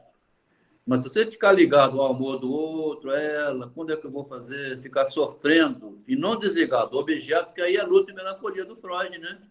Né, Vânia? Aí é luto e melancolia. Se você não fizer o luto e a melancolia, não abandonar o objeto e não recuperar o amor próprio e for para outro objeto, você vai ficar sofrendo até morrer esse objeto que morreu, que não te quer mais e você está ferrado. Ele fala isso, né? Que a sombra do objeto recai sobre si. É um modo de você ter a presença do objeto em si. Né? Você não faz o luto dele. Exatamente. Fica na sombra. Quanto o objeto que não quer nada contigo. Pois é, mas... Quer dizer, olha só o Machado falando luto e melancolia já antes, 50, 60 anos antes, não do jeito que Freud fala, mas assim, percebendo que você tem que ter um amor próprio, senão você vai dançar terraço por causa da perda do objeto, né? Pois é, mas eu achei estranho, então, se perante a isso, né, que vocês estão comentando, ele rapidamente, né, ele troca o objeto, serei dela, esse amor por amear. Quer dizer, ele não teve um tempo de pensar, de sofrer aquela perda, né? Mas, Márcia, também assim, o amor pela Silva foi rapidinho, né? Ele não teve uma vida com ela, assim, carnal, nem... Foi uma paixão também ilusória, quer dizer, é uma quimera que morreu com o mesmo golpe com que nasceu, quer dizer, inclusive morreu pior ainda, morreu em carne e osso, porque ele, assim, não tem qualidade moral. Essa mulher... daqui a pouco ele diria o seguinte: nem que ela quisesse, eu ia querer. É, porque foi assim no estalo, né? Na mesma hora ele falou, né? Assim. Amor platônico, né? Não, Só das primeiro, ideias. Não, Márcia, para um pouquinho, Márcia. Primeiro ele sofreu muito, ele chorou. Ele fez o luto dele, né? Chorou. Vem o Augusto, ainda fala isso, ela está espalhando para todo mundo, quer dizer, matou ele, né? Aí ele foi se socorrer na Helena, que já gostava dele, que ele viu lá vendo as cartas dele. Quer dizer, a paixão, o amor nasce no súbito, né? Na surpresa, porque quando ele voltou e viu, ele falou assim: poxa, eu tenho aqui em casa a minha namorada e estava cego. Eu acho assim que, na verdade, as pessoas, né, com os mesmos tipos de sofrimento, elas podem se atrair, né, assim, se unirem naquilo, né? Sofremos igual, passamos aquilo, isso pode ser uma forma de atração, mas um jogo perigoso, né?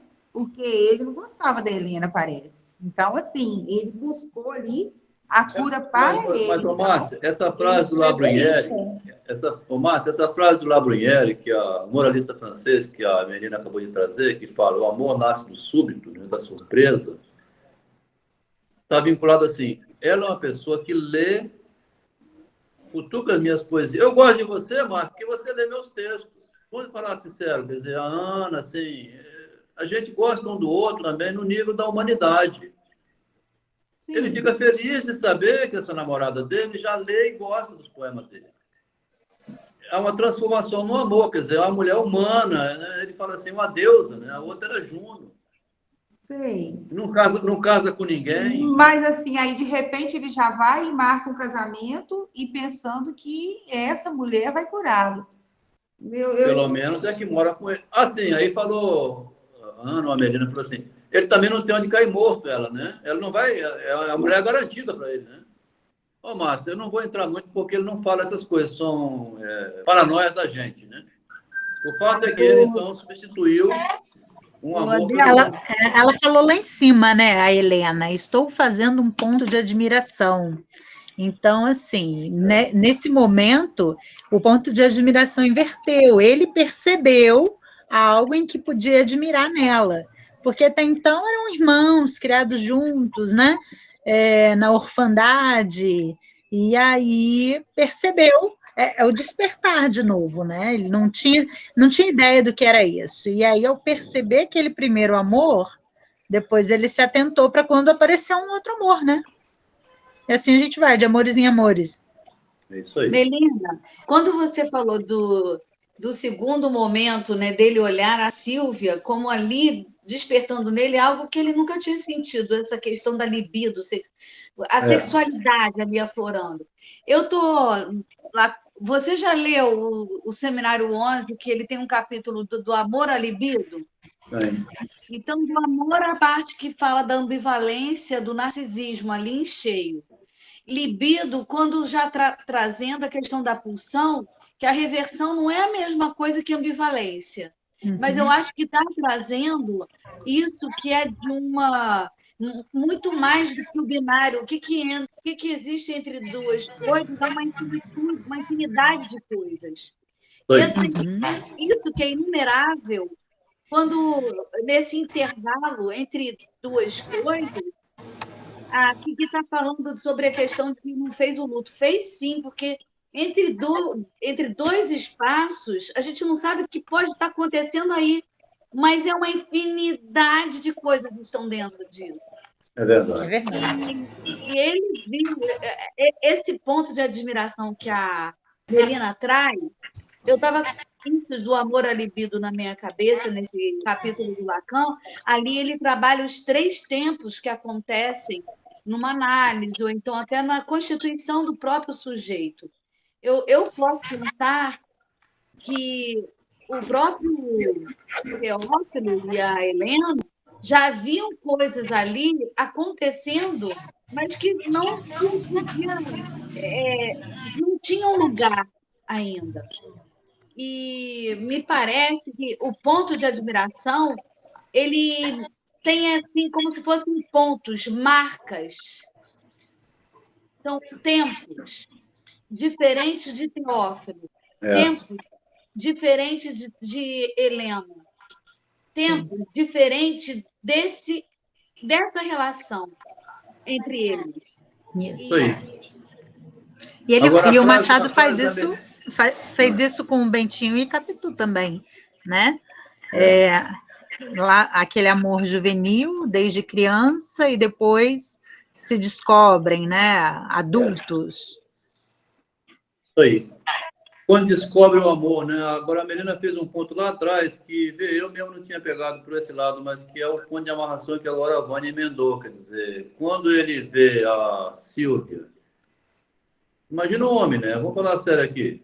Eu vou agarrar essa mulher, né? Quer dizer, o amor vai virar libido, vai virar beijo, né? Ele fala até de subir no corpo dela, o seio encostando, dançando. Ele deve ter tido uma ereção ali, dançando assim, coladinho no seio dela, né? Com 22 anos. Então, daí a pouco ele vê na Helena, né? Aí a frase que tinha assim, ó, teria ele roçado 100 vezes aquele amor ingênuo, respeitoso, sem dar por ele? Quer dizer, aí ele desperta para o outro lado. Eu tenho uma mulher em casa já, né? Inclusive, está até no meu quarto, né? Mas uma mulher real, uma mulher real. É. Ela não tem a beleza da Silvia, mas ela tem outras qualidades, né? Então, é alguma coisa que se poderia ali construir, dentro do que é possível. Palpável, né? O amor palpável, né? É. Aqui, então, nesse verde, botou, entrou sem ser sentido e foi ao gabinete. E ali estava Helena diante da porta, tendo na mão uma folha de papel. Quer dizer, é o encontro inesperado, né? Que mostra que ela tinha interesse nele. Eram versos. Helena, quando o sentiu, ficou sem saber o que fazer. Olha só, embaraçada, né? Olhou para ele e conservou na mão o papel. Tinha o semblante triste, mas procurou alegrá-lo com um sorriso. Não pôde. Era um sorriso que traiu. Traída pelo próprio sorriso. Teófilo encaminhou-se para ali e pegou na mão de Helena. Amas-me, Helena? A moça baixou os olhos. É o gesto típico, né?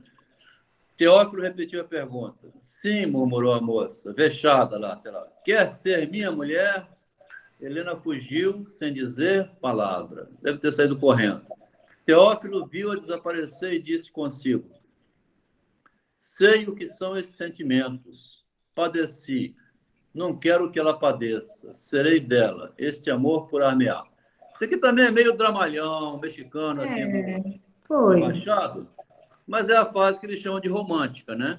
Aqui o Machado dá uns pontapés nos poetas e tudo, mas ele mostra o amor, o modo dele. Amor humano entre Para não dizer deuses. que não falou das flores, só foi isso. Não são Mas deuses, também são amores humanos, né? Eu não quero que ela padeça como eu, como se ele pudesse salvá-la de alguns experimentos que todo relacionamento traz.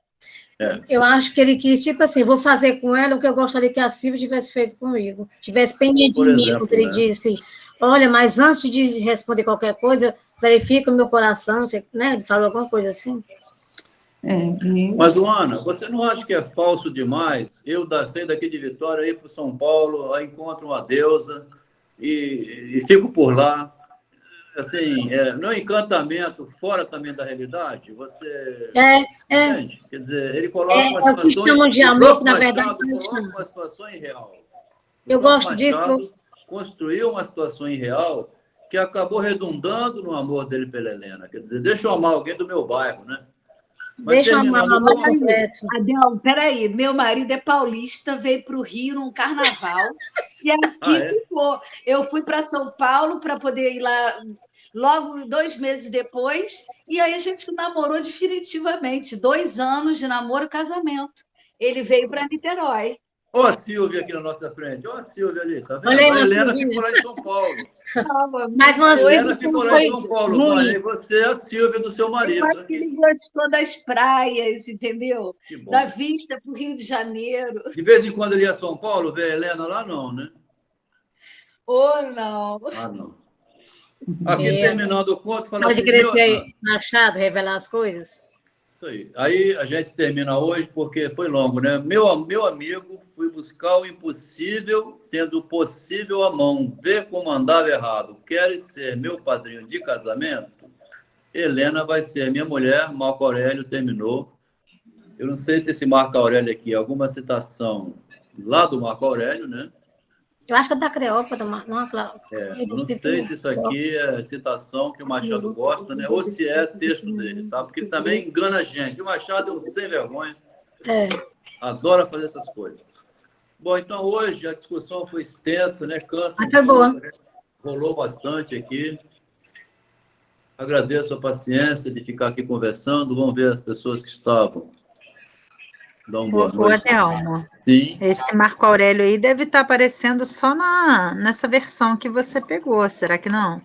Que eu não? Deve ser alguma pessoa que editou o arquivo, porque aqui tá. no meu não tem, não. Tem não? Tem só a citação, né? Uhum. Então foi bom você falar. Não. Marco Aurélio em Jornal de Famílias, tá? Ele deve ter trazido de lá. Isso. Aqui, ó, Martira, se você ficou até o fim, boa noite. Maria Conceição. Quem está presente aí? Ricardo está aí ainda? Vou agradecer as pessoas que nem se manifestaram, né? Mas estiveram presente aí. Alguns talvez saíram. Agradeço. Boa noite, pessoal. Obrigado. Boa noite. Boa noite para todos. Adelmo, se for ter quinta, bota cedo, bota tipo depois de amanhã no máximo, para que a gente distribua para que a gente convidar, porque aí a pessoa já vem, né? Já ter tido lido alguma coisa. Tá. Olha, Ana Patrícia, você me salvou. Meu óculos, eu perdi não sei onde, estou com isso aqui horrível. Ela botou um áudio, Adelmo. E aí eu também consegui uma cópia com uma letra minúscula. Eu fiquei assim, meu Deus. Aí quando ela me mandou o áudio, ficou muito mais fácil. Eu li o texto antes, mas eu não deu para acompanhar aqui porque meu óculos não está. Não, mas você andou lembrando, você escutou a história no áudio, né? Porque se a pessoa não escuta, não dá para fazer comentário. Isso. Né? Assim. Aí, Adam, é por isso que eu estou dizendo, vou reforçar aqui. Quando você pensar no texto, aí você manda com antecedência, que é para a gente procurar e colocar lá no grupo o povo, né, se preparar para ler. Então. Tá, tranquilo. Gente, boa noite. Beijo, boa noite. Obrigado, Helena. Obrigado, Ana. Obrigado, Obrigada, tchau. Boa noite. Eu ia apresentar meu marido, ele saiu, mas foi aquele jovem que apareceu e saiu. Boa noite. Boa noite.